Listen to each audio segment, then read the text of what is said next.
বয়সে আমি এটা বলি না যে ছোট বয়সে বিয়ে দেওয়া হারাম বা চলবে না, এটা আমি বলি না। ওলামায়ে কেরাম বসে আছেন, তাদেরকে জিজ্ঞাসা করবেন। আমার বলার উদ্দেশ্য হলো এই যে আপনি আপনার ছেলে এবং মেয়েদের বিবাহ তখনই দেন যখন আপনার ছেলেটা জানবে যে আমি একটা পরের বেটিকে বউ করে বাড়িতে নিয়ে আসবো, তাকে কিভাবে আমাকে সংসার কাটতে হবে, তার আমার প্রতি হক কি রয়েছে, কিভাবে তাকে আমি নিয়ে চলবো, এইটা জিনিস যেন জানতে পারে।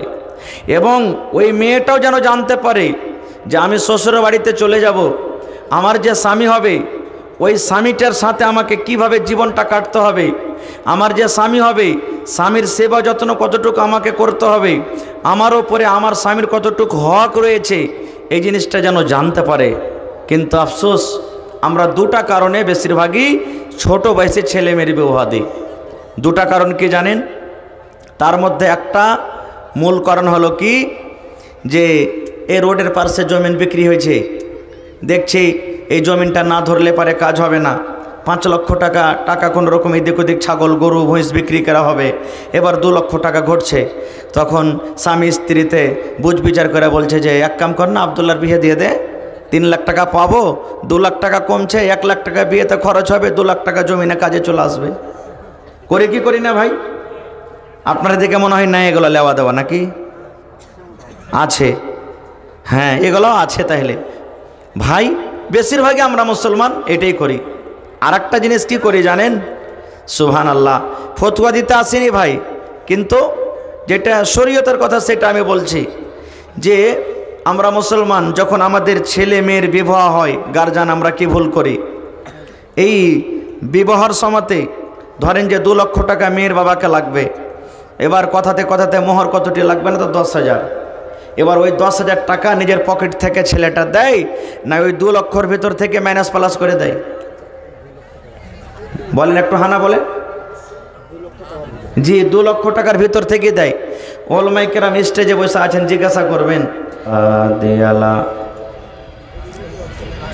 وأشهد أن لا إله إلا الله وحده لا شريك له وأشهد أن محمدا عبده ورسوله أما بعد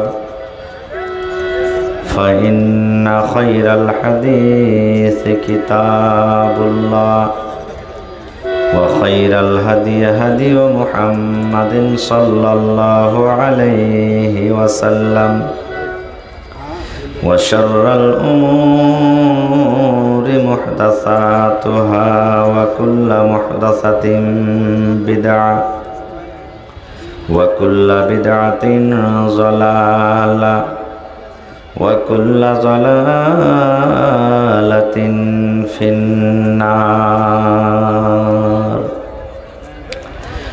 أعوذ بالله من الشيطان الرجيم.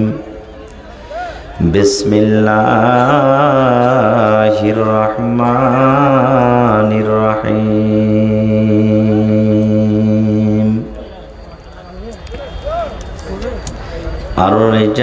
الرجال قوامون على النساء وقال النبي صلى الله عليه وسلم الدنيا كلها متاع وخير متاع الدنيا المرأة الصالحة.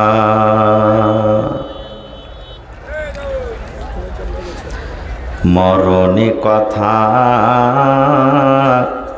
স্মরণ কি তোর নাই,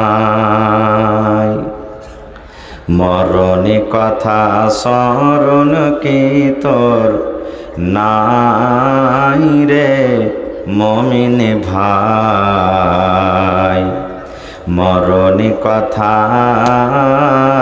স্মরণ কি তোর নাই।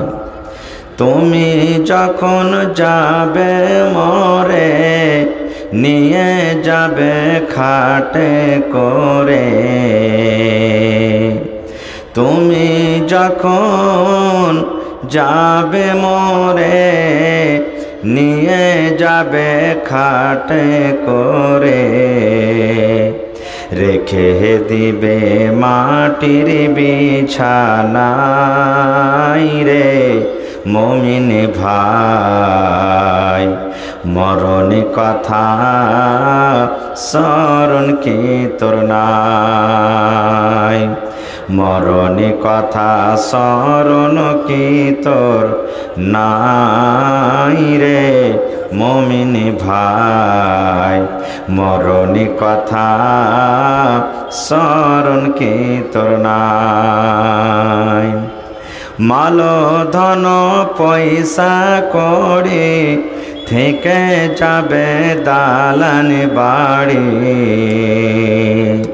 মাল ধন পয়সা করে থেকে যাবে পাকার বাড়ি। কিছুই তোমার কাজে আসবে না রে মুমিন ভাই। মরণ কথা স্মরণ কি তোর নাই, মরণ কথা স্মরণ কি তোর নাই রে মুমিন ভাই। মরণ কথা স্মরণ কি তোর নাই। নারে তাকবীর। আজকে জলসার যোগ্যতম শ্রদ্ধেয় সভাপতি সাহেব, উপস্থিত উলামায়ে কেরাম, সামনে বসে থাকা ইসলাম দরদি দিন দরদি ভাই ও বাবাজিরা, পর্দানাসীন মায়েরা এবং খালারা, সমস্ত তারিফ ও গুণগান সেই মহান আল্লাহ তাবারাক ওয়া তাআলার জন্য, যে মহান আল্লাহ তাবারাক ওয়া তাআলা আজকে আমাদেরকে এই জালসার পিন্ডালের তলাতে নরম গরম বিছানাকে ত্যাগ করে একত্রিত হয়ে বসে কিছু বলার ও শোনার তৌফিক দিয়েছেন। তাই আমরা সেই আল্লাহর প্রশংসা করি। অন্তর থেকে মুহাব্বতের সাথে সকলেই একবার মুখ খুলে পড়েন আলহামদুলিল্লাহ। একটু জোর করে পড়েন ভাই আলহামদুলিল্লাহ। তারপর আমাদের শেষ নবী হযরতে মুহাম্মদুর রাসূলুল্লাহ পড়েন সাল্লাল্লাহু আলাইহি ওয়াসাল্লামের পর অগণন দারুদ শরীফ শান্তির ধারা বর্ষিত হোক, আমিন। আল্লাহুম্মা সাল্লি আলাইহি আল্লাহুম্মা বারিক আলাইহি। বন্ধুগণ, আজকে আমি আপনাদের সামনে কোরআন মাজিদের একটি আয়াত তেলাওয়াত করেছি এবং আল্লাহর নবী মুহাম্মদ সাল্লাল্লাহু আলাইহি সাল্লামের একটা হাদিস পড়েছি। সেই আয়াত এবং হাদিসটাকে সামনে রেখে যে বিষয় নিয়ে আলোচনা করব সেটা হলো কোন মহিলাটা জান্নাতের ভিতরে যাবেন। মা খালাদেরকে এই পৃথিবীতে বেঁচে থাকা কালে কোন এমন আমল করতে হবে যে আমলটাতে খুশি হয়ে রাজি হয়ে কিয়ামতের দিন আল্লাহ তাবারাক ওয়া তাআলা তাদেরকে জান্নাত দিবেন। এ সম্পর্কে কয়েকটা কথা বলবো। আল্লাহর কাছে দোয়া করে রব্বুল আলামিন আমি যা কিছু বলবো যেন সহিহ হাদিস এবং কোরআন থেকে বলতে পারি এবং তার প্রতি ছোট বড় সকলে যেন আমরা আমল করতে পারি, তার জন্য আল্লাহ আমাদেরকে তৌফিক দেন। পড়ুন আল্লাহুম্মা আমিন। ভাই মুসলমান, আজকে আমরা ছেলে মেয়ের বিবাহ দিই বা আমরা নিজে বিবাহ করে বউ করে স্ত্রী করে বাড়িতে নিয়ে আসি, কিন্তু আমরা এক অপরের হক এক অপরকে সাথে নিয়ে কিভাবে চলতে হবে আমরা কত লোক হয়তো জানি না। বিয়ে না বিয়ে আপনাদের এলাকাতে কেমন আছে জানি না, কিন্তু বেশিরভাগই শেরশাবাদের মধ্যে এটাই দেখা যায় যেমনই ছেলেটা এখনও 18 বছর হয়নি, 20 বছর 25 বছর হয়নি, এই 12 বছর 14 বছর 15 বছর 16 বছর বয়স, বা মেয়েদের 12 বছর 13 বছর 14 বছর 15 বছর বয়স, এবার তাদের কিন্তু রিশতা হয়ে যায়, বিয়ে হয়ে যায়। এরকম হয় না? হয় না? হানা বলেন, হয় কি হয় না? আর এটা হওয়ার কারণ কি জানেন? ছোট বয়সে, আমি এটা বলি না যে ছোট বয়সে বিয়ে দেওয়া হারাম বা চলবে না, এটা আমি বলি না। ওলামায়ে কেরাম বসে আছেন, তাদেরকে জিজ্ঞাসা করবেন। আমার বলার উদ্দেশ্য হলো এই যে আপনি আপনার ছেলে এবং মেয়েদের বিবাহ তখনই দেন যখন আপনার ছেলেটা জানবে যে আমি একটা পরের বেটিকে বউ করে বাড়িতে নিয়ে আসবো, তাকে কিভাবে আমাকে সংসার কাটতে হবে, তার আমার প্রতি হক কি রয়েছে, কিভাবে তাকে আমি নিয়ে চলবো, এইটা জিনিস যেন জানতে পারে।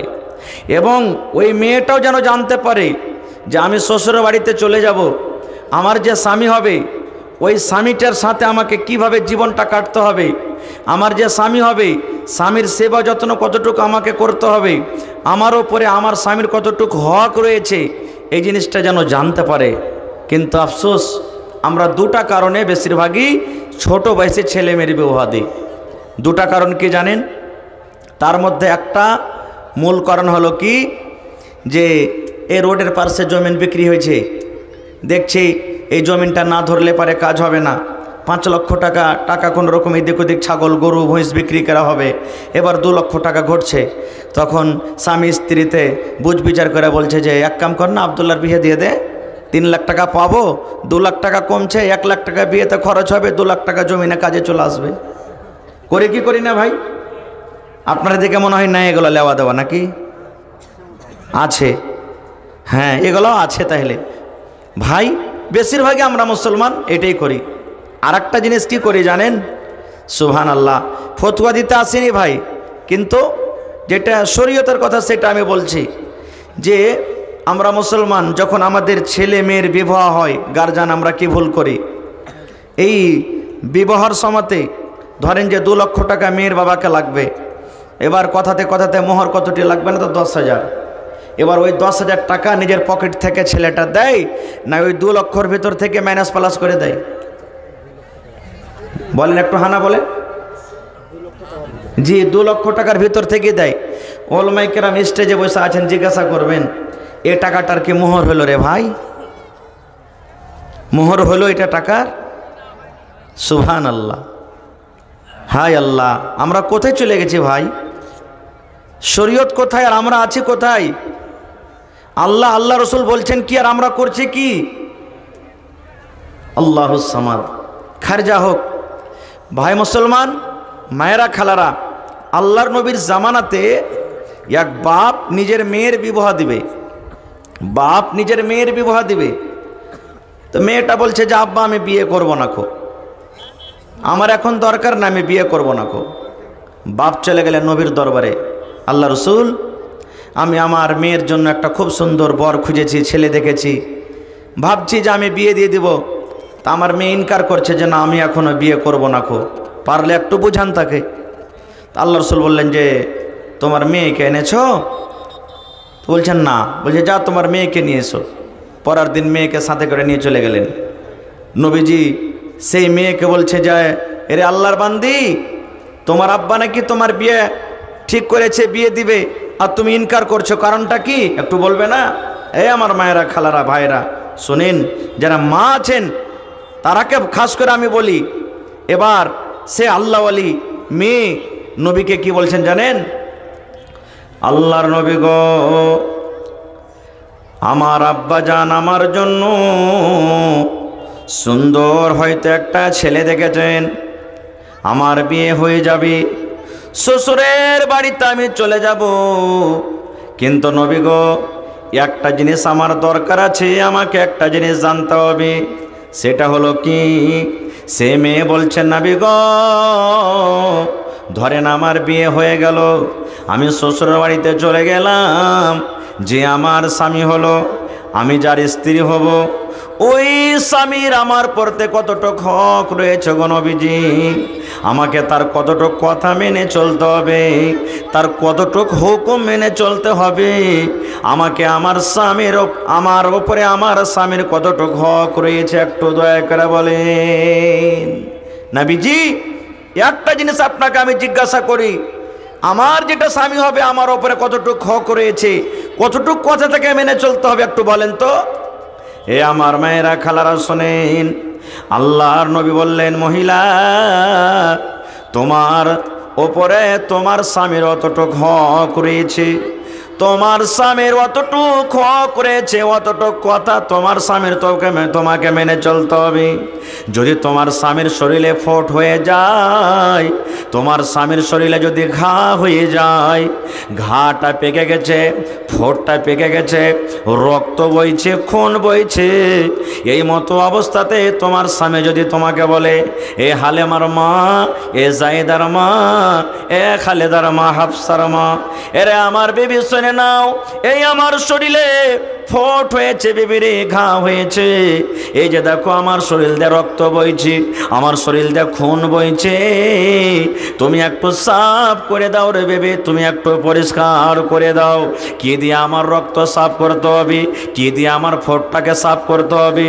আল্লাহর নবী বলেছেন, মহিলা যদি তোমার স্বামী তোমাকে বলে, বিবিরি আল্লাহ রাব্বুল আলামিন এই যে পৃথিবীতে তোমাকে জিহ্বা দিয়েছে, জিহ্বা দিয়ে তোমাকে সাফ করতে হবে, জিহ্বা দিয়ে চেটে চেটে তোমাকে সাফ করতে হবে।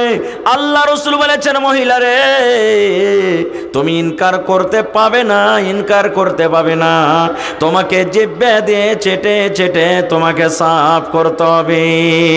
নারে তাকবীর। এতটুক তোমার স্বামীর ওপরে তোমার হক। তুমি যদি বলো, স্বামী গো আমি পানি দিয়ে সাফ করে দেবো গো, স্বামী, স্বামী গো আমি কাপড় দিয়ে সাফ করে দেব, স্বামী গো আমি তুলা দিয়ে সাফ করে দেব, আল্লাহ রাসূল বলেছেন, মহিলা রে তোমার স্বামীর তোমার ওপরে অতটুক হক রয়েছে। যদি তোমার স্বামী তোমাকে বলে, তুমি জিহ্বা দিয়ে চেটে চেটে চেটে চেটে তুমি রক্তকে সাফ করে দাও, তুমি ইনকার করতে পাবে না, পাবে না, তোমাকে জিহ্বা দিয়ে চেটে চেটে তোমাকে সাফ করতে হবে। শুধু তা নয় গে মা, আল্লাহর নবী সাল্লাল্লাহু আলাইহি সাল্লাম পুরুষদের মান সম্মান কতটুকু বাড়িয়ে দিয়েছেন গে মা। আল্লাহর নবী বলেছেন, মহিলা রে তোমার স্বামী হাল বাইতে গেছে, চাষ করতে, মাঠে চলে গেছেন কাজ করতে, স্কুল চলে গেছেন, মাদ্রাসা চলে গেছেন, বাজারে চলে গেছেন, এবার যখন তোমার স্বামী বাড়িতে ঢুকবে আর ঢোকার সময়তে দেখছে তুমি কিন্তু রুটি তৈরি করছো, তোমার রুটি তৈরি হচ্ছে, তুমি খোলাতে তাইতে রুটি দিয়েছো, একটা হাতে তোমার আছে। এবার ওই মতো সময়তে রাসূল বলেছেন, মহিলা তোমার স্বামী যদি তোমাকে বলে, আব্দুল্লাহর মা আমাকে এক গ্লাস পানি দাও, আব্দুল্লাহর মা আমাকে এক গ্লাস পানি দাও, আমাকে ক্ষুধা লেগে যায় তাড়াতাড়ি রেখে দাও, কিংবা ফাতেমার মা ঘরের দিকে তুমি চলো, আমার পাঞ্জরে তুমি একটু এসে বসো, আমার দরকার রয়েছে। আল্লাহ রাসূল বলেছেন, মহিলা তুমি ইনকার করতে পাবে না, ইনকার করতে পাবে না। যেমনই তোমার স্বামী তোমাকে ডাকতেছে, তাড়াতাড়ি করে তোমার স্বামীর কথাতে তুমি লাব্বাইক বলো, এই কথা তোমাকে বলতে হবে না। স্বামী গো 2 মিনিট দাঁড়ান, স্বামী গো 5 মিনিট দাঁড়ান, স্বামী গো 10 মিনিট দাঁড়ান, এই যে আমার রুটিটা হয়ে গেছে, রুটি আমি উঠিয়ে নিই, তারপরে আপনার কাছে আমি আসছি। আল্লাহ রাসূল বলেছেন, মহিলা তোমার রুটি জ্বলে যায়, পুড়ে যায়, ছাই হয়ে যায়, তুমি রুটি ছেড়ে দিয়ে তাড়াতাড়ি করে তোমার স্বামীর কাছে চলে যাও।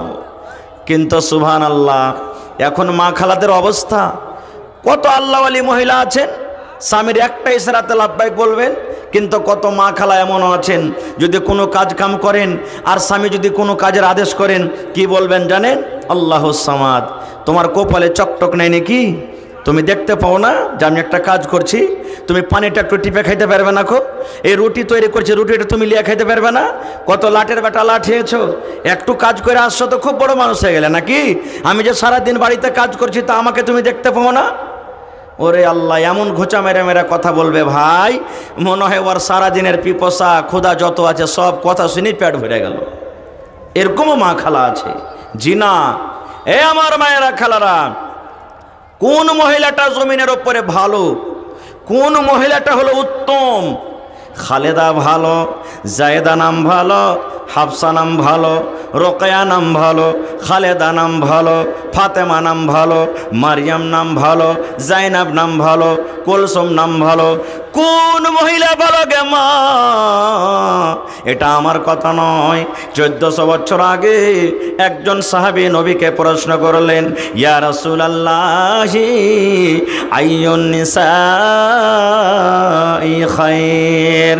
আল্লাহর নবী গো, জমিনের উপরে আকাশের তলাতে কোন মহিলাটা ভালো গো নবীজি? কোন মহিলাটা ভালো? আল্লাহ রাব্বুল আলামিনের কাছে কোন মহিলাটা প্রিয়? কোন মহিলাটা হলো উত্তম? কোন মহিলাটা আল্লাহ রাব্বুল আলামিনের নিকটে ভালো? নবীকে প্রশ্ন করলেন আল্লাহ রাসূল, কোন মহিলাটা ভালো? এ আমার মায়েরা খালারা, আজকে জালসা শুনতে এসেছেন, একটা হাদিস যদি আপনি সাথে করে নিয়ে যান আর আমল করেন, ইনশাআল্লাহ জালসা কামিয়াব হয়ে যাবে, আপনার জীবন ধন্য হয়ে যাবে। রাসূলকে প্রশ্ন করছেন, ইয়া রাসূলুল্লাহ, কোন ধরনের মহিলাটা ভালো? আল্লাহ তাবারক ওয়া তাআলার নিকটে কোন মহিলাটা ভালো?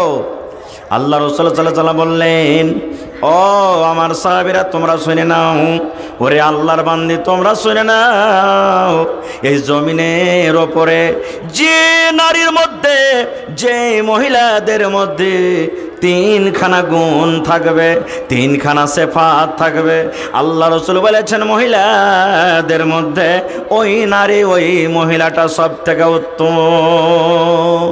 কয়টা গুণ ভাই? জোরে বলেন। যে মহিলাদের মধ্যে তিনখানা গুণ থাকবে, তিনখানা সিফাত থাকবে, ওই মহিলাটা হলো আল্লাহ তাবারক ওয়া তাআলার কাছে উত্তম। মায়েরা খালারা, আমি একটা একটা করে আপনাদের সামনে সেই গুণ রাখছি যেটা আল্লাহ রাসূল সাল্লাল্লাহু আলাইহি ওয়াসাল্লাম বলেছেন। আর শোনার পর আপনারা এই বুকে হাত দিয়ে একটু ভাবা চিন্তা করেন যে আমরা উত্তম মহিলা হয়ে দুনিয়াতে আছি, কিংবা আল্লাহ রাসূল সাল্লাল্লাহু আলাইহি ওয়াসাল্লাম যে সিফাত, যে গুণের কথা বলেছেন, সেই গুণটা আমাদের মধ্যে আছে কিনা। আল্লাহ রাসূল সাল্লাল্লাহু আলাইহি ওয়াসাল্লাম বলেছেন, যে মহিলাদের মধ্যে তিনখানা গুণ রয়েছে, যে নারীর মধ্যে তিনখানা সিফাত রয়েছে, ওই মহিলা হলো আল্লাহ রাব্বুল আলামিনের কাছে উত্তম ভালো। তার মধ্যে এক নম্বর রাসূল বলেছেন, এরা মহিলার দল, তোমার স্বামী যখন হাট থেকে, বাজার থেকে, মাদ্রাসা থেকে, স্কুল থেকে, কলেজ থেকে, বাজার থেকে যখন বাড়িতে ঢুকবে, স্বামীর দিকে তোমাকে 10 গ্রাম 15 গ্রাম একটু হাসি দিতে হবে। তাবাসসুম, মুচকি মেরে যাকে আমরা হাসি বলি, আল্লাহ রাসূল বলেছেন তোমার স্বামী হাট থেকে, বাজার থেকে যখন বাড়িতে ঢুকবে, স্বামীর দিকে একটু তুমি 10-15 গ্রামের মুচকি হাসি দিয়ে দাও। এতে কি হবে? স্বামীর দিকে যদি আপনি একটু হাসি দিয়ে দিলেন, আপনার স্বামীর সারাদিন কামকাজ করে যা খাস্তানা কলন্ত হয়েছে সব দূর হয়ে যাবে। কিন্তু হ্যাঁ, আপনারাকেও বলবো ভাই, আপনারা যখন বাড়িতে ঢুকবেন, আপনার মনে যতই ব্যথা থাক, বাড়িতে যখন আপনি ঢুকবেন, আপনাকে একটু মুখটা হাসি নিয়ে যেতে হবে, না হলে পাউরুটি বিস্কুটের মতন মুখটাকে ভারী নিয়ে যাবেন, আর আপনার স্ত্রী আপনার দিকে হাসবে, আর আপনি যদি মুখটাকে ভারী করে যান, বাড়িতে খাইছে আর মচমচ করছে, আমার সারাদিন কি হয়েছে সেটা আমি জানছি, তো ভাই আপনার স্ত্রীটার মন খারাপ হবে না রে ভাই? হবে না? বলেন হবে না? হবে না ভাই মুসলমান?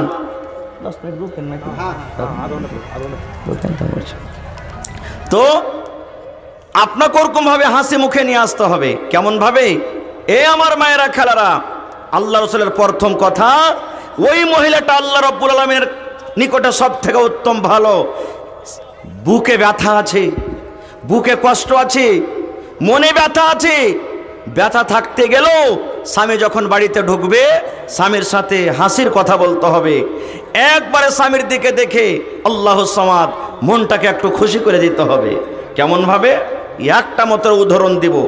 মহিলাদেরকে কিভাবে খুশি করতে হবে স্বামীকে, মহিলাদের বুকে যদি ব্যথা থাকে কিভাবে স্বামীর সাথে ব্যবহার করতে হবে, একটা হাদিস বলবো, গেমা সহি হাদিস। আল্লাহ রাসূল সাল্লাল্লাহু আলাইহি ওয়াসাল্লামের জামানাতে নবীজি একদিন বললেন, ও আমার সাহাবীরা, তোমাদেরকে অমুক জায়গাতে লড়াই করতে, যুদ্ধ করতে বা তাবলীগের কামে যেতে হবে। কে কে যাবে? নাম লেখাও। একজন সাহেব বললেন, হুজুর আমি যাব। উনি বলছেন, হুজুর আমি যাব। উনি বললেন, হুজুর আমি যাব। উনি বললেন, হুজুর আমি যাব। এই করে করে কিছু সাহাবী নাম লিখে দিলেন।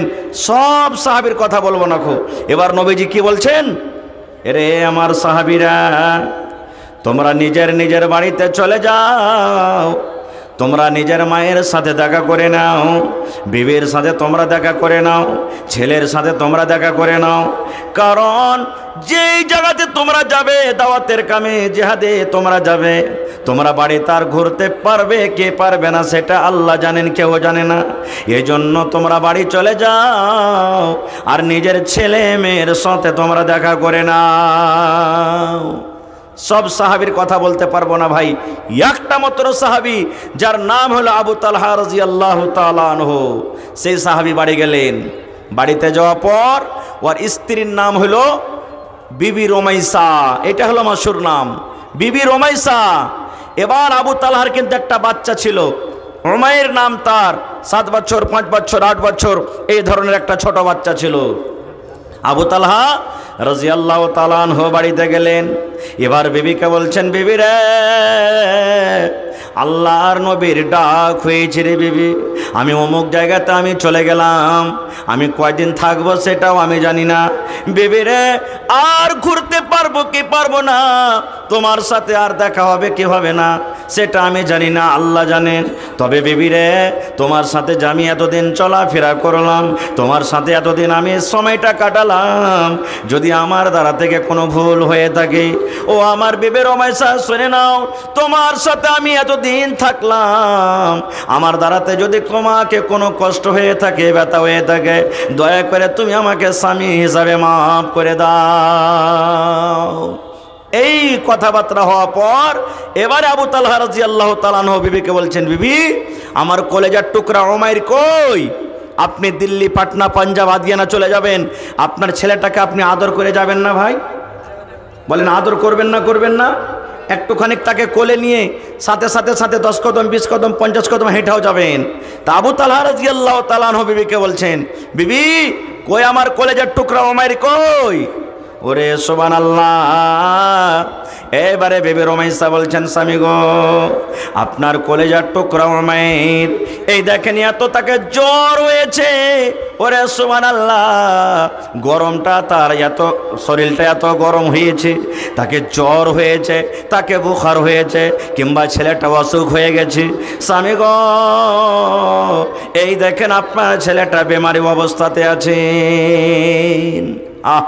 আজকে আমাদের অবস্থা, এই যে জালসা, কত ভাই জালসা ভালো মনে শুনতে আসেন না, কত ভাই বাজারে ঘুরছেন, বা আমরা দিনের কোনো কাজ যদি লাগে আমরা বাহানা করি যে যাইতে পারবো না মৌলভী সাহেব এখন, কারণ আমার অমুক অমুক কাজ আছে, বা আমার ছেলে পারে না, আমার স্ত্রী পারে না, এই ধরনের আমরা বাহানা করব। কিন্তু সুবহানাল্লাহ, হযরত আবু তালহা রাদিয়াল্লাহু তাআলা আনহু এবার বিবিকে বলছেন, বিবি রে, আমাকে যেতে হবে রে বিবি, বাড়িতে আমি থাকবো না, আল্লাহর নবীর সাথে ওয়াদা করেছি আমাকে জিহাদে কিংবা তাবলীগের কামে যেতে হবে।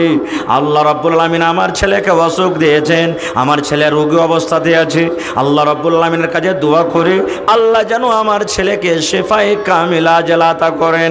এই বলে হযরত আবু তালহা রাদিয়াল্লাহু তাআলা আনহু বিদেশে চলে গেলেন। কতদিন থাকলেন আল্লাহ জানে, 5 দিন থাকলেন, 10 দিন থাকলেন, মাস থাকলেন, 2 মাস থাকলেন, কতদিন থাকলেন আল্লাহ জানে, এটা হাদিসে কিন্তু বলা হয়নি। এবারে আবু তালহা রাদিয়াল্লাহু তাআলা আনহু যখন বাড়িতে আসবেন, এবারে বিবিকে বলছেন, বিবি রে, বিবিকে চিঠি লিখছেন, বলছেন, বিবি রে, আমি তোমার স্বামী আবু তালহা বলি, বিবি রে, আমি অমুক দিন, মানে ধরেন আগামী মাসের 5 তারিখে আমি বাড়িতে ঢুকবো, এই ধরনের একটু খবর দিয়ে দিলেন। আল্লাহুস সামাদ। এখানে আর একটা কথা বলি, আপনি দিল্লি চলে যাবেন, আপনি বোম্বে চলে গেছেন, আপনি কলকাতা চলে গেছেন, আপনি কাতার, দুবাই, সৌদিয়া চলে গেছেন, বাড়িতে যখন আপনি আসবেন, আল্লাহ রাসূল বলেছেন, পুরুষ রে, তোমার বাড়িতে আসার আগে আগে তোমার স্ত্রীকে ফোন করে তুমি জানিয়ে দাও, হালেমার মা আমি বাড়িতে আসছি, জায়েদার মা অমুক দিন বাড়িতে আসছি, ফাতেমার মা আমি অমুক দিন বাড়িতে আসছি। এবারে একটা কথা বলি, যেমনই আপনি ফোন করলেন বাড়িতে, আপনার স্ত্রীটা যদি নেককার হয় আপনার স্ত্রীটা যদি দিনদার হয়, আপনার স্ত্রীটা যদি সলেহা হয়, আপনার স্ত্রীটা যদি জায়েদা আবেদা হয়, যেমন ফোন করলেন সঙ্গে সঙ্গে মনে মনে চিন্তা ভাবনা করবে, আল্লাহ রে আমার স্বামীটা ফোন করেছে, আমার স্বামী বাড়িতে আসবে। এবার যদি আপনার স্ত্রী নেককার হয়, তাহলে ওই মাকে ওই বোনকে বলবো, মা রে কি করতে হবে আপনাকে? আল্লাহ রাসূল সাল্লাল্লাহু আলাইহি সাল্লাম যেইভাবে আপনাকে চলতে বলেছেন সেইভাবে আপনাকে চলতে হবে। কিভাবে আপনাকে চলতে হবে?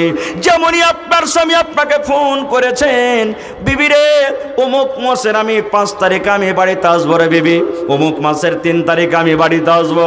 এবার আপনাকে যখন আপনার স্বামী বাড়িতে ঢুকবে তারই একদিন আগে আপনাকে যত আপনার বাড়ির কাজ আছে সমস্ত কাজ কামকে সেটে নিতে হবে। এবার যখন আপনার স্বামী বাড়িতে ঢুকবে, বাড়ি ঢোকার 2 ঘন্টা 3 ঘন্টা আগে সুন্দর আপনার বাড়িতে যেটা একটা কাপড় আছে কাপড়টা পরে থাকতে হবে। আল্লাহ রাসূল বলেছেন, প্রাইভেট যেগুলো তোমার সাফ করার দরকার আছে তুমি সাফ করে নাও। তোমার স্বামীর জন্য তুমি তৈয়ার হয়ে থাকো, তোমার স্বামীর জন্য তুমি পাউডার লাগিয়ে থাকো, স্বামীর জন্য সেন্ট লাগিয়ে থাকো, স্বামীর জন্য চিতা করে থাকো, সুন্দরভাবে তুমি একবারে তোমার স্বামীর জন্য রেডি হয়ে থাকো। কারণ তোমার স্বামী যখন বাড়িতে ঢুকবে যেন তোমাকে দেখার সাথে সাথে তার মনখানা যেন খুশি হয়ে যায়, এরকম ভাবে তুমি তৈয়ার হয়ে থাকিও। কিন্তু ওই জায়গাতে যেদিন স্বামী বাড়িতে ঢুকছে সেদিন কাজ করছে, গোবর তুলছে, বাড়ি ঘর ঝাড় দিচ্ছে, ওই দিন আরও অন্য অন্য কোনো কাজ করছে। এবার বাড়িতে যখন ঢুকবে তখন স্বামীর মন খারাপ হবে না? হবে না? একবারে আপনি এমন দুর্গন্ধ কাপড় পরে আছেন কে মা, স্বামী বাড়িতে ঢুকেছে, হ্যাঁ আল্লাহুস সামাদ, মনে হয় পাটের যে জাগ আছে আটি আছে সেগুলো দুর্গন্ধ করছে, বকরির মতন শরীরটা ঘাম ঘাম গুন্ধাইছে, কি বলবেন? হট সালাহুদ্মি কাহেকার, এতদিন পর বাড়িতে আসছি আর আমার জন্য একটু চাকচিকন হয়ে না থেকে দেখ কেমন বাড়ি গাটা তার বাসনা করছে, হট এখান থেকে তুই চলে আমার দরবার থেকে চলে যা, আমার বাড়ি থেকে তুই হেঁটে যা, এরকম আপনাকে কথা বলতে পারে। তো এই আমার মায়েরা খালারা সাজবে কিভাবে জানেন? সুবহানাল্লাহ। ভাইয়ের বিয়ে লেগেছে তখন সাজবে, ভাতিজার বিয়ে লেগেছে তখন সাজবে, দেওরের বিয়ে লেগেছে তখন সাজবে, কিন্তু নিজের স্বামীর জন্য সাজবে না, স্বামীর জন্য সাজন পূজন করবে না। সুবহানাল্লাহ। এ আমার মায়েরা খালারা, একটা হাদিস, এই হাদিসটাকে আমি একটু পেন্ডিংয়ে রেখে দিলাম, একটা হাদিস বলি আপনাদের সামনে, এটাও কিন্তু সহিহ হাদিস। আল্লাহ রাসূল সাল্লাল্লাহু আলাইহি সাল্লাম সালমান রাদিয়াল্লাহু তাআলা আনহু এবং আবু দারদা রাদিয়াল্লাহু তাআলা আনহু দুজনকে ভাই লাগিয়ে দিলেন। এই হাদিসটাকে আমি রাখলাম এখানে, ভাই লাগিয়ে দিলেন কাকে? সালমান রাদিয়াল্লাহু তাআলা আনহু আর আবু দারদা রাদিয়াল্লাহু তাআলা আনহু দুজনকে ভাই লাগিয়ে দিলেন। এবার সালমান রাদিয়াল্লাহু তাআলা আনহু ভাই আবু দারদার বাড়ি বেড়াইতে গেলেন। আমরা ভাইয়ের বাড়ি বেড়াইতে যাই না? যাই কি যাই না? তো ভাইয়ের বাড়ি বেড়াইতে গেলেন, যেই সময়তে আবু দারদা রাদিয়াল্লাহু সালমান রাদিয়াল্লাহু তাআলা আনহু আবু দারদার বাড়ি গেলেন, ওই সময়তে কিন্তু আবু দারদা বাড়িতে নেই, বাড়িতে ভাবি আছেন। সালাম দিলেন, ভিতরে গেলেন, বসতে দিলেন। এবারে বলছেন যে ভাবি, সালমান বলছেন ভাবি, ভাই কই? বলছে এই গেলেন কোনো কামে কাজে গেছেন, এক্ষুনি বাড়ি ঢুকবো ঢুকবো হয়ে আছে। এবার সালমান রাদিয়াল্লাহু তাআলা তখন বলছেন ভাবি একটা কথা বলবো। বলছে কি রে ভাই? বলছে এই তোমার মাথার চুলগালা দেখছি একবারে ঝাঁকড়া মাকড়া হয়ে আছে, চুলগালাতে তুমি চিরনি করনি, সীতা করনি, তেল লাগনি, এই পুরাতন কাপড় পিন্ধা আছো, তুমি একবারে যেরকম একটা মহিলাকে থাকতে হয় রেডি হয়ে সুন্দর হয়ে সাফ সুতরা হয়ে থাকতে হয়, ওরকমভাবে তোমাকে দেখতে পাই না, কারণটা কি? এই আমার মায়েরা খালারা শোনেন, যখন কথাটা শুনলেন এবার আবু দারদার স্ত্রী বললেন, ও ভাই সালমান, কার জন্য আমি সাজবো রে ভাই? কে আমার সাজন দেখবে? কার জন্য আমি সিধা করব? কে আমার সাজন দেখবে? কার জন্য আমি পাউডার লাগাবো? কার জন্য আমি চিরুনি করব? কার জন্য আমি সেন্ট লাগাবো? কার জন্য আমি নতুন কাপড় পরবো রে ভাই? কে আমার সাজন দেখবে? কাকে আমি দেখাবো? বলছে কেন আমার ভাইকে তুমি দেখাইবে? বলছেন না রে ভাই না, আমার সাজন দেখে না, আমার নতুন কাপড় পিন্ধা কোনো কাজ নাই। বলছে কেন ভাবি? বলছে ভাই রে, তোমার ভাই আবু দারদা দিনের বেলাতে রোজা করে, দিনের বেলাতে রোজা চালিয়ে যায়, রোজা চালিয়ে যায়। এবার দিনের বেলাতে আমার সাজনকে দেখবে, কারণ রোজার হালাতে আল্লাহ নবীর ফয়সালা যে নিজের বিবির সাথে মিলন করতে পাবে না। পাবে? আল্লাহ হারাম করে দিয়েছেন। দিনের বেলাতে কার জন্য সাজবো? এবার সালমান বলছেন ভাবি গে রাতের বেলাতে সাজতে হবে গে ভাবি। বলছেন না রে ভাই না, রাতের বেলাতে তোমার ভাইয়ের কিন্তু আমার সাথে কোনো দরকার নাই। বলছে কেমন কথা? বলছে ভাই সালমান, দিনের বেলাতে তোমার ভাই রোজা রাখে আর রাতের বেলাতে তাহাজ্জুদের নামাজ পড়ে পড়ে রাত কাটিয়ে দেয়। তাহলে দিনের বেলাতে রোজা রাখে আমার কাছে আসে না, আর রাতের বেলাতে এশারের নামাজের পর তাহাজ্জুদের নামাজ পড়ে পড়ে রাতটাকে কাটিয়ে দেয়। রাতের বেলা তো আমার কাছে আসে না, তাহলে আমি কার জন্য সাজন সাজবো? কে আমার সাজন দেখবে? বলছে এটা কথা না তো? হ্যাঁ। বলছে ঠিক আছে। গল্প স্বল্প হলো, কিছুক্ষণ পরই আবু দারদা রাদিয়াল্লাহু তাআলা আনহু বাড়িতে ঢুকলেন, সালাম কালাম হইলো। এবার বিবিকে বলছেন যে এই ভাইকে খেতে দাও, সালমান এসেছে খেতে দাও। বিবি বলছেন যে খেতে দিয়েছি, কিন্তু আপনার অপেক্ষাতে আছে বলে খাইনি। বলছে খেতে দাও, সামনে খাবার দিয়েছেন। এবারে সালমান রাদিয়াল্লাহু তাআলা আনহু আবু দারদাকে বলছেন তুমিও এসো, মেহমানের সাথে মেজবানকে বসতে হবে, তুমিও এসো। বলছে না রে ভাই তুমি খাও। বলছে কেন? বলছে আমি রোজা করে আছি যে। বলছে কেমন রোজা? বলছে নফল রোজা। বলছে রোজা ছেড়ে দাও, এসো তুমি আমার কাছে, আমার সাথে খানা খাও। বলছে না ভাই কেমন কথা বলছো, আমি তো রোজা করে আছি, আমি রোজা ছাড়বো না, তুমি খাও না। এবারে সালমান রাদিয়াল্লাহু তাআলা আনহু বললেন রে আমার বন্ধু আবু দারদা শুনে নাও, তোমার বাড়িতে আমি এসেছি মেহমান হয়ে, যদি তুমি আমার সাথে খানা না খাও আমি সালমান তোমার খানা খাবো না, তোমার খানা খাবো না। তুমি আমার সাথে খানা খাও, তাইলে আমি খাবার খাবো। এবার কি করবেন? রোজাকে ভেঙে দিলেন। এবার দুই বন্ধু খানা খেলেন। খানা খাওয়ার পর দিন কাটলো, মগরিব হলো, ইশার হলো।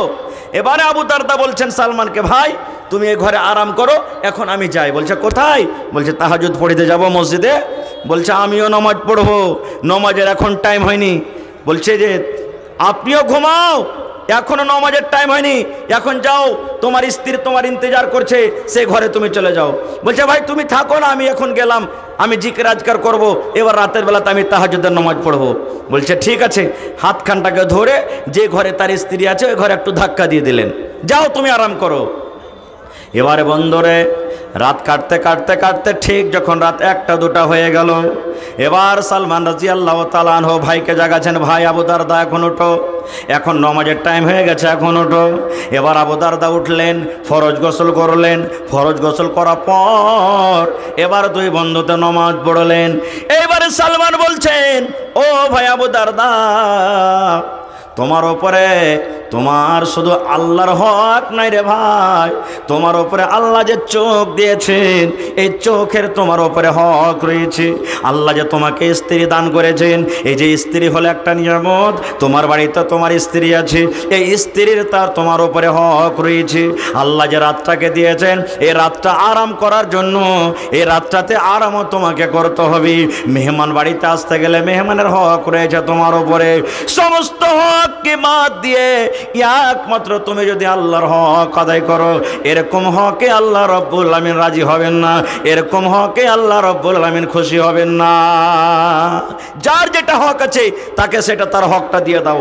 আরও কিছু কথা আজ হাদিসটাতে, আমি অধিকার যাব না কো, বলার উদ্দেশ্য হলো এই আমার মায়েরা খালারা, তারাও তো মহিলা ছিলেন, তারাও তো মহিলা ছিলেন যে নিজের স্বামী তার কাছে আসে না বলে সাজেনি। তাহলে বোঝা গেল কি যে স্বামীর জন্য আপনাকে সাজতে হবে, যত পারবেন সাজেন, ম্যাডাম হয়ে সাজেন, হিরোইনের মতন সাজেন। আপনারাকে বলবো যে স্ত্রীর যেটা দরকার, এখন যেভাবে ফ্যাশন চলছে, আপনার শক্তি মতো আপনাকে তাকিয়ে দিতে হবে, চিরুনি দিতে হবে, সেন্ট দিতে হবে, সেন্টওয়ালা তেল দিতে হবে, পাউডার দিতে হবে, আপনাকে যেটা ভালো লাগবে সেটা আপনাকে আপনার স্ত্রীকে দিতে হবে। কিন্তু কত ভাই কাঞ্জসিগিরি করছেন, ভাই বখিলি কাঞ্জসি করিয়েন না কো। খায়ের যা হোক, এইবারে আবু তালহা রাদিয়াল্লাহু তাআলা আনহু বাড়িতে ঢুকবেন, সেই দিন কিন্তু ওই যে কলেজার টুকরা উমাইর যাকে বেমারি হালাতে রেখে গেছিলেন বাড়িতে, সেই দিন বাড়িতে ঢোকার আগে আগে সুবহানাল্লাহ মারা গেলেন। মানুষ যদি মারা যায়, মৃত্যুর খবর পান, কি দোয়া পড়বেন বলেন তো? ইন্না লিল্লাহি ওয়া ইন্না ইলাইহি রাজিউন। আল্লাহুম্মা আজুরনি ফি মুসিবাতি ওয়া আখলিফ লি খায়রাম মিনহা। যখন মারা যাবে কেউ, মরার খবর পাবেন, তখন পড়বেন ইন্না লিল্লাহি ওয়া ইন্না ইলাইহি রাজিউন। কিন্তু হায়রে আল্লাহ, মায়েরা খালারা এত মন ভেঙে ভেঙে কানবে, মা গে তুই মরে গেলি গে মা, তোর চিন্তা মুখখানা একটু দেখতে পানো না গে মা। বাবাজি তুমি আমার বাড়িতে এসেছিলে যে আব্বা, তোমাকে সিঙ্গির মাছ দিয়ে খেতে দিয়েছিলাম। আব্বাজি তুমি আমার বাড়িতে যদি আসতে, তোমাকে কত সুন্দর মিষ্টি গলা খেতে দিতাম। এ বয়ান ধরে ধরে কাঁদছে। সর্দি না থাকে নাকে, তার সাই সুই করে নাকে সর্দি নিয়ে চলে আসবে, এরকম মন ভেঙে ভেঙে কানবে না। কান্দেন, কানতে মানা নাই, কিন্তু কেমন কান্দন কানতে হবে? চোখ দিয়ে পানি ঝরবে, আওয়াজ হবে না আপনার মুখে।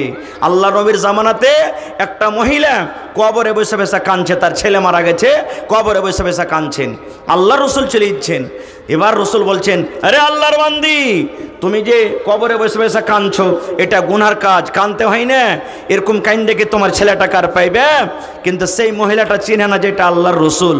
তখন কি বলছেন জানেন? হ্যাঁ হ্যাঁ, তুমি যাইছো রাস্তা দিয়ে চলে যাও, তোমার তো কেহ মরেনি, তোমার যদি কেহ মরত তো তুমি বুঝতে পারতে।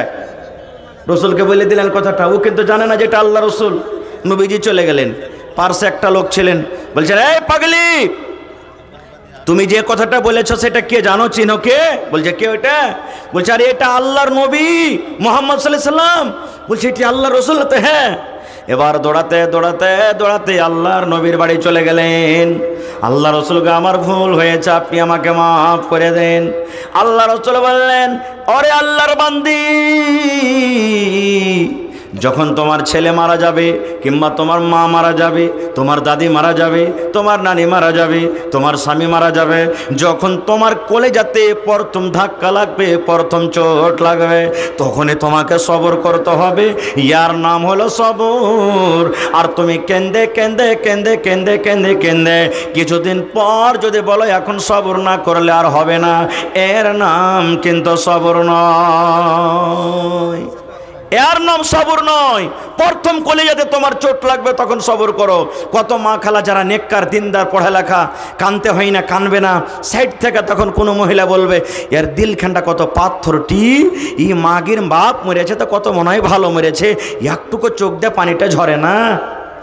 কত মা খালা বলবেন সুবহানাল্লাহ। এ আমার মায়েরা খালারা, একটা গল্প বলছি ভাই, হাদিসের কথা লাই। একটা মহিলা বাড়িতে ওর স্বামীটা হাল বাহিতে চলে গেছেন, ফোন এসেছে যে আব্দুল্লাহর মা, হালেমার মা, কি হয়েছে? আরে তোর উমুক মারা গেছে। এবার দেখতে যাবে, মায়া খালেরকে তো ভিড় দেখবেন, কেউ মারা যেতে গেলে এক টেম্পো, এক বোলেরো, এক স্কর্পিও লোক যেতে, দুটা পুরুষ থাকবে, সবটি মেয়ে লোক থাকবে, চলে যাবেন দেখতে। এবার স্বামীর কাছে ইজাজত নিতে হবে। এবার কানতে কানতে কানতে কানতে হালের ভুঁয়ে চলে গেছে। ওকে দেখে ওর স্বামীটা হাল খাড়ো করে দিয়েছে, বলছে কি হয়েছে রে, কি ব্যাপার, কাঁদছিস কেন? এবার তাকে শোনাইছে তার স্বামীকে, কি হালেমার বাপ আমার ভাইয়ের খাইলে শাশুড়ির ফুফাইতো দেওরের ভাতিজার বেটার পতার লাতি মারা গেছে। বলছে ওরে আল্লাহ, এত লম্বা রিস্তা। বলছে হালেমার বাপ তাড়াতাড়ি করে বাড়িতে যাইও, মুরগি গলাকে খোলাতে ভরে দিও, আর বকরিকে গহিলে রাখিও বাজি হে। এর লাইন পাখানায় কিচ্ছু কান্দার, কানতে কানতে কানতে কি বলে দিয়ে স্বামীকে বাজি কহে বসে আছে। এই তো মা খালারদের কান্দন। হে আমার মায়েরা খালারা, ওরে সুবহানাল্লাহ, যেই দিন আবু তালহা রাদিয়াল্লাহু তাআলা আনহু বাড়িতে ঢুকবেন, সেই দিন সুবহানাল্লাহ ওই আবু তালহার কলেজার টুকরা উমাইর দুনিয়া থেকে কিন্তু বিদায় হয়ে গেলেন। ধরেন বারহারুয়া পর্যন্ত চলে এসেছেন আবু তালহা, মনে করেন এতটা রাস্তা দূরে আছেন, সন্ধ্যা লাগতে লাগতে আসছে, এবার বাড়িতে ঢুকবেন, তার কলেজার টুকরা ওরে আল্লাহ উমাইর কিন্তু দুনিয়া থেকে চলে গেলেন। এবার আবু তালহার স্ত্রী বিবি রুমাইসা বাড়ির লক্ষ্যটাকে জমা করে বলছেন, ও বুবুরে, ও বোন রে, ও খালারে, শোন, আল্লাহ রাসূলের হাদিস গামা তোমার দিলে যতই দুঃখ থাক, তোমার দিলে যতই ব্যথা থাক, তোমার স্বামী যখন বাড়িতে ঢুকবে তোমার স্বামীর দিকে তোমাকে একটু মুচকি মেরে হাসতে হবে। যদি তুমি এটা করতে পারো, আল্লাহ রাসূলুল্লাহ সাল্লাল্লাহু আলাইহি সাল্লামের বলেছেন আল্লাহ রাব্বুল আলামিনের নিকটে তুমি উত্তম বান্দী হয়ে যাবে। আল্লাহ আমি কি করব, এদিকে আমার ছেলে মরে গেছে আর আল্লাহ আমার স্বামী বাড়িতে ঢুকছে, আল্লাহ আমি এখান কি করব। এইবারে বিবি রমেশা বাড়ির সমস্ত লোকটাকে জমা করে বলছেন, বুবুরে আমি আমার কলেজার টুকরাকে আমি ঘরের ভিতরে ঢেকে দিলাম, আর আমার স্বামী যখন বাড়িতে ঢুকবেন আমাকে যা ইস্তেকবাল করার স্বাগতম করার আমি করব। খবরদার আমার ছেলে মারা গেছে এই মৃত্যুর কথাটা তোমরা আমার স্বামীকে জানাবে না, দরকার হইতে গেলে আমি সময় দেখে আমি নিজে জানিয়ে দেব। মানা করে দিলেন যে আমার স্বামীকে এই ছেলের খবরটা কেউ তোমরা দিও না, দরকার যখন হবে সময় দেখে আমি নিজে দিয়ে দেব। ঠিক ছেলেটাকে ঢেকে দিলেন ঘরে। এবার স্বামীর জন্য ইস্তেকবাল, সুবহানাল্লাহ। স্বামী বাড়িতে ঢুকলেন, ওয়েলকাম, স্বাগতম, আহলান, এরকমভাবে স্বাগতম করলেন। তারপরে বাড়িতে ঢুকলেন। বাড়িতে ঢোকা পর এবার যা খাবার ছিল বাড়িতে পেশ করলেন। এবারে আবু তালহা রাদিয়াল্লাহু তাআলা আনহু বিবিকে বলছেন, বিবি আমার কলেজার টুকরা উমাইর কই আমার ছেলেটা কই? আমি যে তাকে বেমারি হালাতে রেখে গেছিলাম, কই আমার ছেলেটা? এ আমার মায়েরা খালারা, যদি এই জামানার মা হতেন, এ জামানার যদি বোন হতেন, হাও মা করে চিৎকার করে কাঁদতেন। কিন্তু ওরে সুবহানাল্লাহ, বিবি রমেশা বলছেন, স্বামী গো আপনার কলেজার টুকরা উমাইর এমনভাবে ঘুমিয়ে গেছে আর কিন্তু জাগবে না, এমনভাবে ঘুমিয়ে গেছে আর কিন্তু জাগবে না। আপনি খাবার খেলেন, আরাম করেন, আপনার ছেলে ঘুমিয়ে গেছে আর জাগবে না। আবু তালহার মন কি, আমার ছেলেটা ঘুমালছে, কি রাতের বেলাতে জাগাবো, সকাল হবে তখন গল্প সল্প করব, এখন ঘুমাইছে ঘুমাক। এবারে খাবার দাবার করে রাতে স্বামী স্ত্রী ঘুমিয়ে গেলেন। আল্লাহুস সামাদ, স্বামী স্ত্রীতে রাতের বেলাতে মিলনও হইল, সহবাস হইল। এবারে সহবাসের পর বিবি রমেশা স্বামীকে বলছেন, স্বামী গো একটা কথা লুকিয়ে রেখেছিলাম গো স্বামী জান, একটা কথা আপনাকে জানাইনি। বলছে বিবি রে কি কথা? এবার বিবি রমেশা বলছেন, স্বামী গো আপনি যখন বাড়িতে ঢোকেন, আপনার বাড়িতে ঢোকার আগে বাড়িতে আমার একটা ঘটনা ঘটে গেছে। বলছেন কি? তার আগে বিবি রমেশা বলছেন, স্বামী গো যদি আপনি কোনো মানুষের কাছ থেকে টাকা ধার নিয়ে থাকেন, কোনো মানুষের কাছ থেকে গম ধার নিয়ে থাকেন, কোনো মানুষের কাছ থেকে চাও ধার নিয়ে থাকেন, কোনো মানুষের কাছ থেকে যদি আপনি অন্য কোনো জিনিস যদি ধার নিয়ে থাকেন, তাহলে সে টাকা, সে যাও, সে খাজুর তাকে ফেরত দিতে হবে কি হবে না? আপনারা বলেন হবে না? হবে না? হবে। আবু তালহা বলছেন যে হবে। যদি কোনো মানুষের কাছ থেকে কিছু নিয়ে থাকি তাহলে সময় হিসাবে তাকে দিতে হবে। এবারে বিবি রমেশা বলছেন, স্বামী গো আল্লাহ রাব্বুল আমিন যতদিন আমাদেরকে বুকে দেওয়ার অতদিন আমাদের বুকে রাখলেন। এই যে আপনি যখন বিদেশে চলে যান, আপনার কলেজার টুকরা উমাইরকে আপনি মুসিবতে ছেড়ে গেছেন, বেমারি হালাতে রেখে গেছেন, ঠিক আপনার বাড়িতে ঢোকার আগে সুবহানাল্লাহ আপনার ছেলে দুনিয়া থেকে চলে গেছেন। আল্লাহ রাব্বুল আমিন ওই আমানতটাকে আল্লাহ নিজের কাছে জমা নিয়ে নিয়েছেন, আর কিন্তু আপনি কাঁদতে পাবেন না। ঘটনাটা বলার উদ্দেশ্য আমার এই আমার মায়েরা খালারা, আল্লাহ রসুল যে বলেছেন গে মা, মহিলাদের ভালো হইতে গেলে, মহিলারা যদি উত্তম মহিলা হইতে চায়, তিনখানা তার মধ্যে গুণ থাকতে হবে। তিনখানা গুণের মধ্যে এক নম্বরে নবী বলেছেন, মহিলারে তোমার দিলে যতই ব্যথা থাক, তোমার দিলে যতই দুঃখ থাক, তোমার স্বামী যখন বিদেশ থেকে ঢুকবে তখন তোমার স্বামীর মুখের দিকে তোমাকে একটুখানি তোমাকে হাসতে হবে, স্বামীকে খুশি করতে হবে। এটা হলো প্রথম গুণ। ভাই আমার, সময় কিন্তু 11:15 বাজছে, 1 ঘন্টা আমার হয়ে গেল, আর আমার পরে কিন্তু আরও একটা বক্তা আছে। ভাইরে এই হাদিসটাতে আরও 2টা পয়েন্ট থাকলো, আর একটা হাদিস কিন্তু আরও আছে যে মহিলারা কোন দুনিয়াতে আমল করতে গেলে আল্লাহ তাবারক ওয়া তাআলা তাদেরকে জান্নাত দান করবেন। আমি এই 2টা হাদিসকে সাইডে রাখলাম। তার আগে একটা আর হাদিস আপনাদের সামনে আমি বলি। আল্লাহর নবীর জামানাতে সুবহানাল্লাহ মায়েরা খালারা ঈদগাহে নামাজ পড়িতে যেতেন। আপনাদের এলাকাতে ঈদ বকরাদের নামাজ মহিলারা ঈদগাহে পড়েন না মসজিদে মসজিদে পড়েন? জি, আওয়াজ ঘটিয়ে দিলে কেন জি ভাই ম্যাকওয়ালা? আগে তো ভালোই বাজছিল। বাড়িতে বাড়িতে পড়েন নাকি? আল্লাহ রাসূল সাল্লাল্লাহু আলাইহি ওয়াসাল্লাম বলেছেন, উলামায়ে কেরাম বসে আছেন, ও পুরুষ তোমরা শোনো, তোমরা ঈদগাহের মাঠে নামাজ পড়িতে যাবে, তোমার স্ত্রীরাকে নিয়ে যাও। আর মহিলাদেরকে বলা হয়েছে, মহিলা তোমাদের যদি হাইজ মাসিক হয়, হাইজ মাসিক ওয়ালি মহিলা, ওদের পরে নমাজ নেই, আল্লাহ নমাজ মাফ করেছেন, তবে ওই মহিলাকে বলা হয়েছে তোমরা ঈদগাহে যাও। নমাজের টাইমখানে সময়খানে তোমরা সাইড হয়ে যাবে, আলাদা হয়ে যাবে, বাকি জিকির আজকার তওবা ইস্তিগফারে তোমরা শারিক থাকবে, আল্লাহ রাসূল বলেছেন। তো এখনও যদি ঈদগাহের ব্যবস্থা না হয়েছে, আপনাকে এটা ব্যবস্থা করতে হবে। খার আমি ওদিকে যাব না। তো আল্লাহ রাসূলের জামানাতে ঈদগাহে ঈদের কিংবা বকরাদের নামাজ পড়ার জন্য আল্লাহ রাসূল ঈদগাহের মাঠে গেছেন। আচ্ছা, নামাজের আগে খুতবা হয় না পরে খুতবা হয়? জোরে বলে, পরে খুতবা হয়। আল্লাহ রাসূলের জামানাতে মাইক ছিল ভাই? মাইক ছিল? ছিল না। মুখের আওয়াজ আর মাইকের আওয়াজে পার্থক্য আছে না নেই? আছে। আল্লাহ রাসূল সাল্লাল্লাহু আলাইহি ওয়াসাল্লাম খুতবা দিলেন, খুতবা শুরু করলেন, দেখছে আরে পিছন দিকে তো মহিলাদের দল, আমার আওয়াজ পৌঁছে না।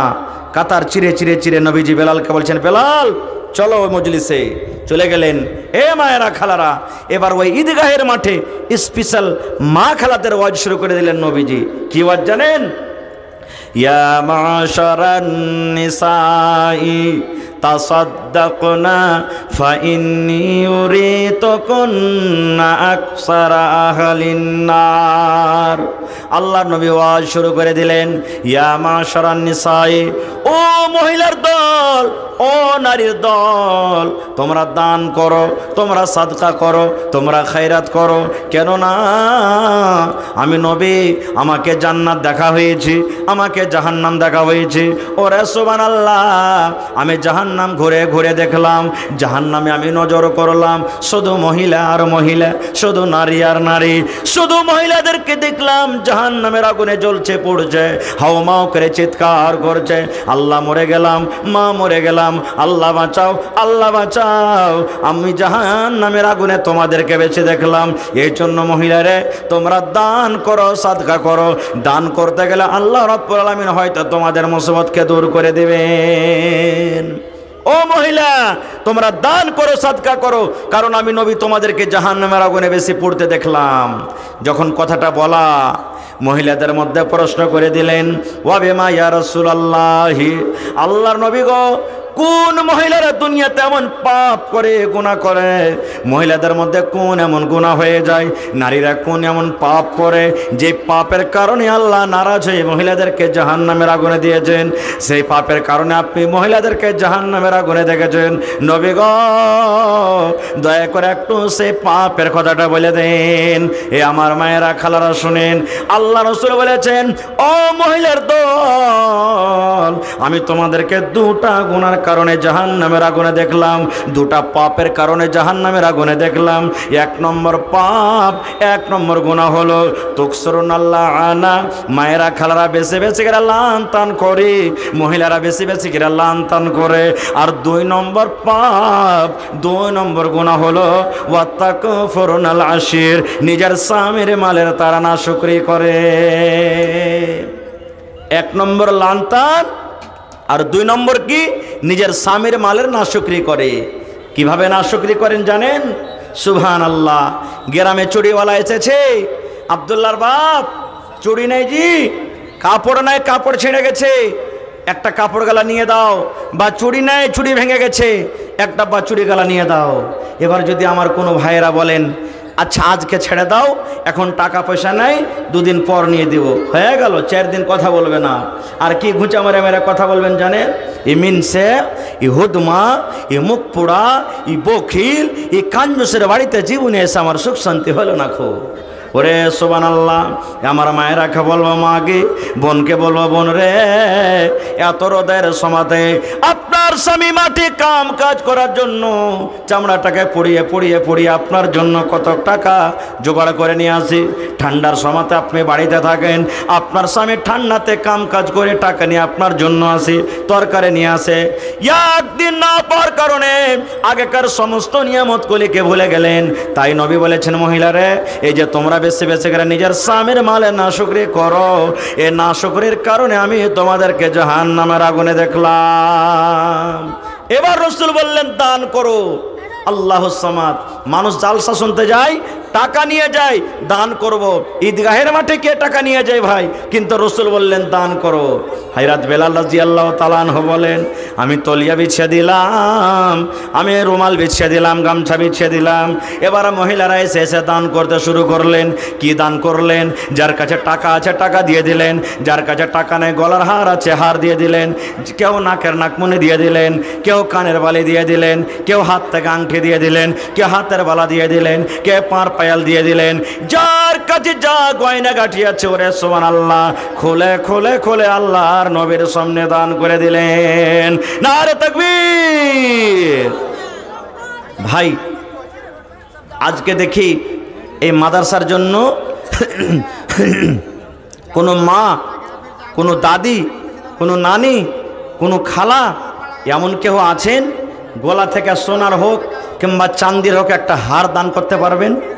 দেখি কোন আল্লাহর বান্দি আছেন হাত থেকে আংটি দান করতে পারবেন? দেখি কোন আল্লাহর বান্দি আছেন পা থেকে পায়াল দিতে পারবেন? আল্লাহুস সামাদ। এই বছরে যত জালসা করেছি ভাই, এক এক দুটা জালসা বাদ না হলে প্রত্যেক জালসাতে 5 খান 10 খান 15 খান 20 খান করে গহনা গাঠি পাওয়া গেছে। ভাইরাকে বলবো, ভাইরে, এটা হলো মাদ্রাসা। মাদ্রাসা হলো মুসলমানের জান, মাদ্রাসা হলো মুসলমানের শান, মাদ্রাসা